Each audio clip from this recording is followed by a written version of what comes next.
To'rt muchasi salomat bo'lishiga qaramasdan mehnat qilib halol rizq topishdan ko'ra vaqtini ijtimoiy tarmoqlarda kimnidir haqoratlash bilan o'tkazgan odam alal oqibat o'z umrini behuda o'tkazib yuboradi. Ana shunday shaxslar uchun Toshkent viloyatining O'rta Chirchiq tumanida istiqomat qiluvchi yurtdoshimizning hayot yo'li ibrat namunasidir. Quyidagi lavhamiz imkoniyati cheklangan bo'lishiga qaramasdan hayot uchun kurashayotgan, musiqa asboblari yasash bilan mashg'ul bo'lgan sozgar usta haqida.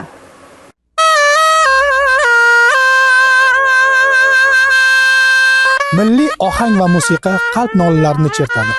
Qalbga esa halovat bag'ishlaydi. Bugun qahramonimiz esa nafaqat chala oladi, aynan mana shu musiqa asboblarini o'z qo'llari bilan yasay oladi. Avazbek Nasrullayevni ko'pchilik tanimasligi mumkin, ammo aksar mashhur xonandalar va sozandalar u yasagan cholg'u asbob bilan muvaffaqiyatlarga erishgan. Avazbek o'zini imkoniyati cheklangan inson sifatida his etmaydi. Qaytangi jismonan sog'lom insonlarning san'atda o'z yo'lini topish uchun imkon yaratib beradigan odam deb biladi.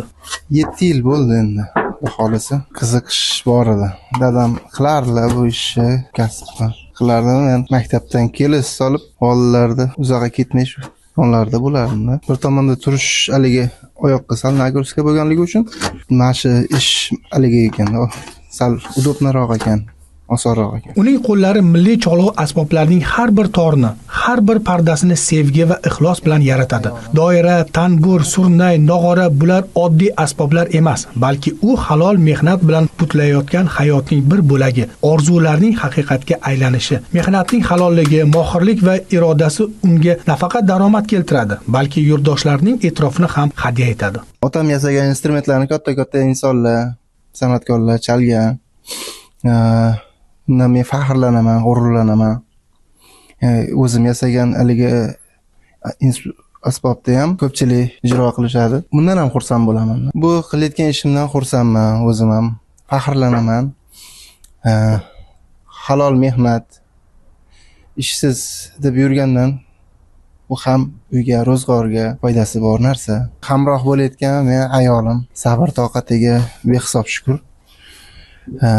Yaxshi haligi ishlar, qiyin ishlarda ham haligi yonimda turib, sabr toqat bilan o'tirib, e'tiborda bo'ladi, yordamchi. Avazbek allaqachon munglar ichida qolish kerak bo'lgan hayotini shu cholg'u asboblarini yasash bilan qutqarib qoldi. Bugun nafaqat o'z hayotini zavqlanib yashamoqda, balki o'zgalarning ham maroq qolishiga imkon bermoqda. Avazbekning hayot yo'li boylik, nisbiy tushuncha ekanligini, har qanday vaziyatda ham inson o'z baxtini o'zi yaratish kerakligini ifodalaydi.